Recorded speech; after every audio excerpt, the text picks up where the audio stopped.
Hey guys, it's Miss Morgan. I really miss you. And so I'm excited to be able to share this lesson with you guys.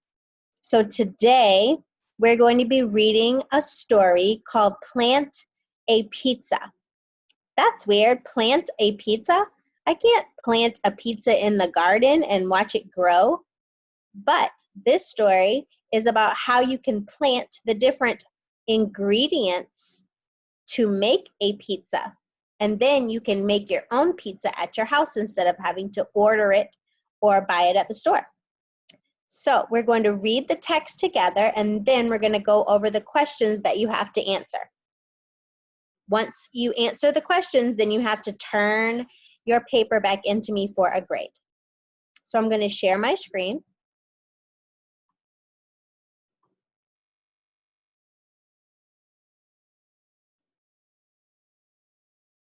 All right.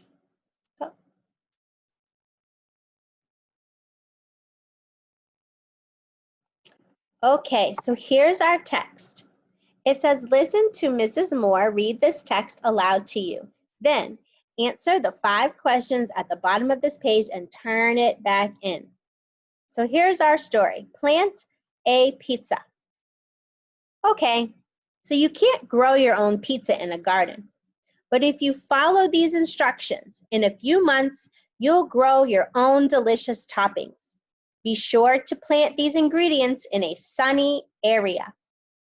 Tip: if you don't have a backyard, grow your toppings in pots on your porch or window.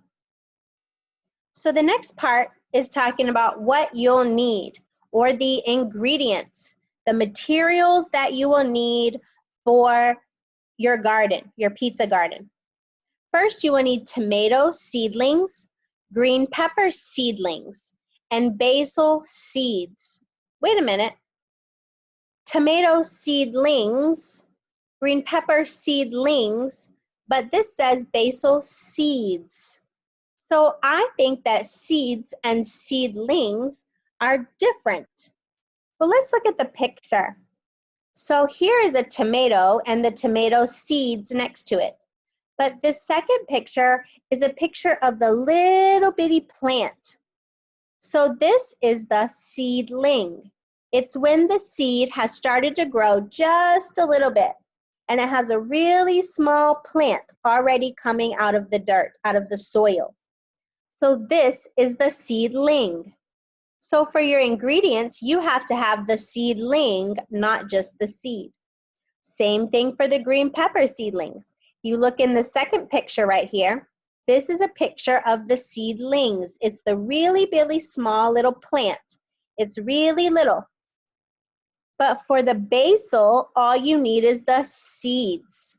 If you look over here, the green plant on the side of the picture is what the basil looks like once it starts growing. But for this part, all you need is the seed. All right, let's keep looking. We need gardening soil. So soil is like dirt. Then you need mulch. Mulch is a funny word, but mulch is just pieces of leaves or grass or tree bark that's chopped up into little bitty pieces that you can use to lay on the ground around plants to protect the roots in the ground. Then you have a meter-high stick, twine or string, a small planting pot, and a watering can. So these are all the materials or the ingredients that you will need to make your pizza garden. Instructions. So the rest of my text is telling you how to build your garden to make the ingredients for your pizza. First, it's telling you about tomatoes. 1, dig a hole for the seedlings' roots. Press soil around the plant so that only the vines peek out. I also noticed that this is kind of like a gray color. It's highlighted into a color. So that means I'm probably going to need that at the bottom for my questions. I also noticed that I have some bolded words like seedlings, soil, stick, string, water. That's because these are the words that you can find up here in the ingredients part. All right, still talking about tomatoes. Number 2, push a stick into the soil beside the seedling. Loosely tie the seedling with string to the stick to hold it upright. So I have the stick and then the plant, and I'm going to tie them together so that the plant can hold up straight.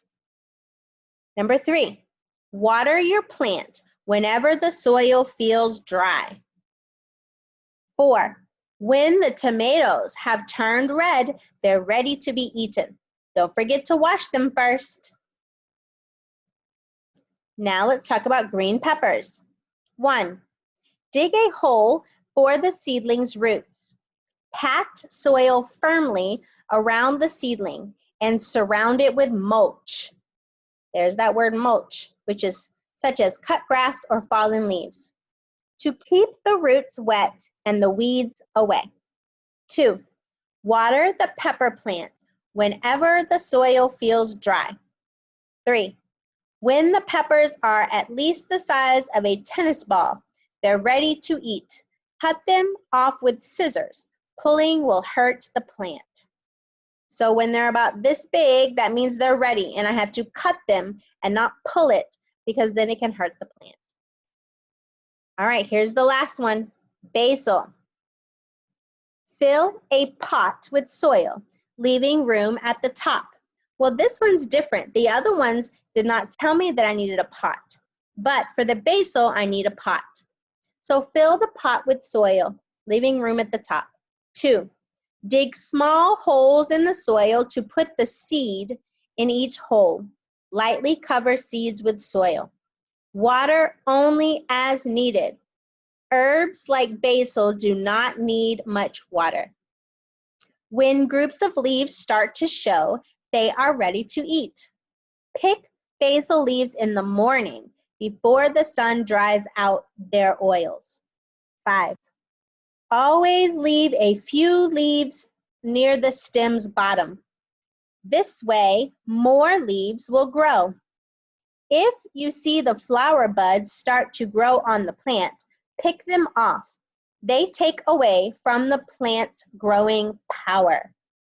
So I see that this one is in blue, so I'm going to need this one for a question at the bottom. So for basil, I know that I don't use the flower buds. I only use the leaves. The leaves are what make the herb. All right, last part. It's in pink, so I know I'm going to need it.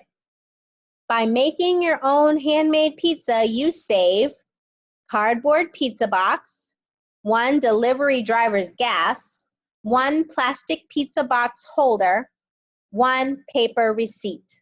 Oh, so that means that by growing my own pizza ingredients, then I won't have to use a pizza box from when I order it. I won't have to use the gas for the delivery driver that brings me the pizza to my house. I won't have to use the paper for the receipt when they give me the receipt that I pay for it. So I'm saving the environment. I'm saving cardboard and paper and gas. So not only does growing a pizza in my home help me, but it also helps the environment. Okay, now let's look at our questions. It says, highlight your answer for the following questions. Turn this paper back in when finished. So, number 1, what is the difference between a seedling and a seed in the ingredients? We talked about that. Remember, the seedling is the small little plant, and the seed is not a plant yet. It hasn't started to grow yet. But I can go back up here and look at my pictures, and it's highlighted in blue. So I can look at those pictures to help me answer my question. Remember, whatever answer I choose, I'm going to highlight it like this. Come up here to this marker where it says highlight color, and then I can pick any color that I want, okay? Make sure it's a color that I can still see the words though. All right, I'm going to remove this because I don't think that's the right answer. All right, Number 2, which statement from the text supports the idea that planting your own food is fun? Well, I noticed that this one does not have a highlight. So that means that I'm not going to have to go back into the text to find the answer. My answer is going to be somewhere here in the answer choices. But the word fun means that I'm going to look for an answer that looks exciting and makes me want to do it. It makes it sound really fun. A, don't forget to wash them first. That doesn't really sound fun. B, try growing pizza ingredients in a sunny spot to make your own pie. I mean, sunny sounds like happy, but that really doesn't sound fun to me. C, if you follow these instructions, you'll sprout your own delicious toppings. Well, delicious is a fun word. I think delicious like, yummy, delicious. So that sounds fun to me. All right, number 3. What is the purpose of planting your own pizza? Well, this is in pink, so let's go back to the pink. There it is. Oh yeah, because it saves the environment. It saves cardboard and gas and paper. All right, so I need to find my answer here. It's there. Number 4, why do you pick the flower bud off? It's in blue, so I'm gonna go find it. There it is. If you see flower buds start to grow on the plant, pick them off. They take away from the plant's growing power. There's my answer. And the last one, number 5. What does peaks mean in the instructions? Well, let's go back to that gray color. It's at the very top. I remember. There it is. It says, dig a hole for the seedling's roots. Press soil around the plant so only the vine peeks out. If I'm pushing the soil around the plant and only the vine is peeking out, what does that mean? Well, I've got to decide down here in my answers. To look at something quickly, to show just a little bit at the top, or hiding so that you can't see it at all. All right, guys, those are your 5 questions. Make sure that when you finish answering the questions that you turn your paper into me so that I can give a grade and send your grade to your teachers for your 4th quarter report card. All right, guys.